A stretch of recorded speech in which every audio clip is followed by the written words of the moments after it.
Listen to part of a lecture in an anthropology class.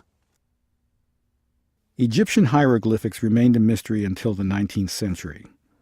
In 1798, Napoleon led a military expedition whose mission was to take possession of Malta and Egypt with a view to controlling the trade routes to the east. To that end, he was to build a canal through the Isthmus of Suez.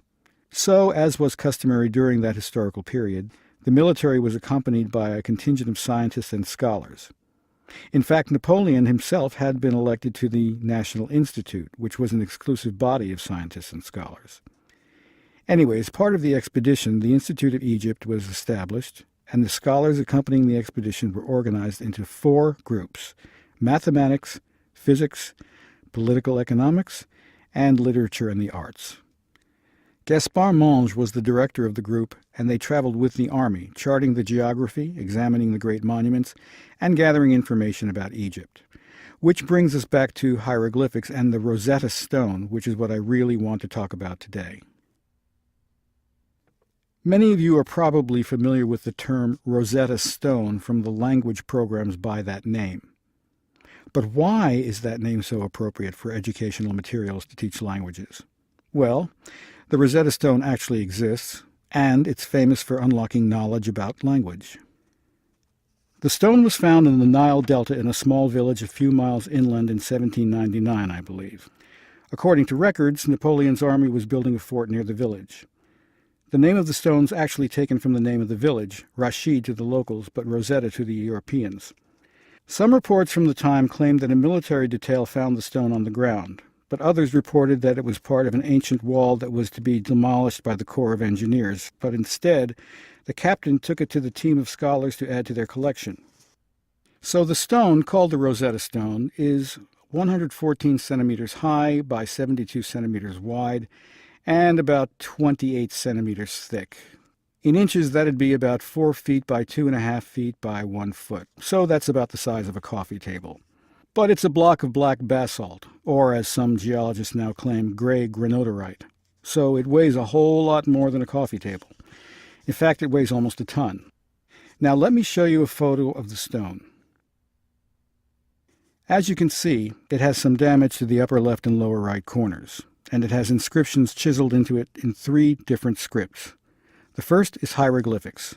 These are the pictographs that were used to record important government documents or to inscribe religious information during the First Dynasty, about 3,000 years ago.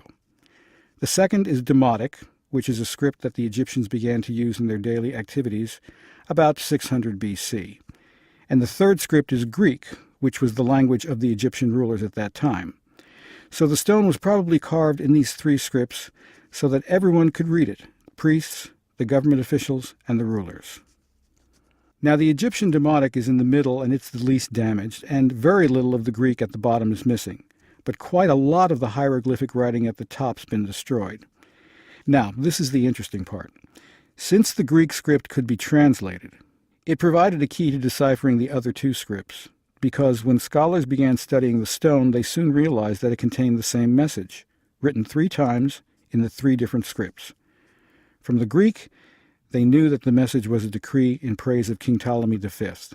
The stone apparently commemorates the accession of Ptolemy V in 205 BC, and we think that it was carved in about 200 BC. So, once they translated the Greek and the Demotic, and they understood the meaning, then they began to work on deciphering the hieroglyphics. But it didn't happen right away. Many people worked on deciphering hieroglyphs over the years, but the structure of the script was very difficult to work out. After the defeat of France by the British in 1802, the Rosetta Stone was shipped to England and delivered to the British Museum in London, where it's still on display for the general public.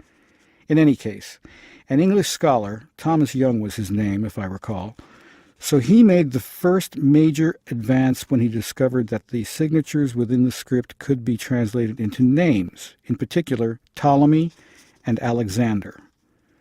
The names were surrounded by a loop of rope called a cartouche, which he speculated might function to protect the person from harm. So then scholars began to identify repetitions of Greek words, and located the same numbers of repeating signs in the Demotic script, and they were actually able to find the words Egypt and several other royal names inside a cartouche. And the exciting discovery was that the names actually had phonetic values. By that, I mean that the pictures were symbols for sounds as well as for whole ideas like a person's name. In 1822, after many years of studying the Rosetta Stone and other examples of ancient Egyptian writing, Jean-François Champollion was finally able to decipher the hieroglyphs systematically.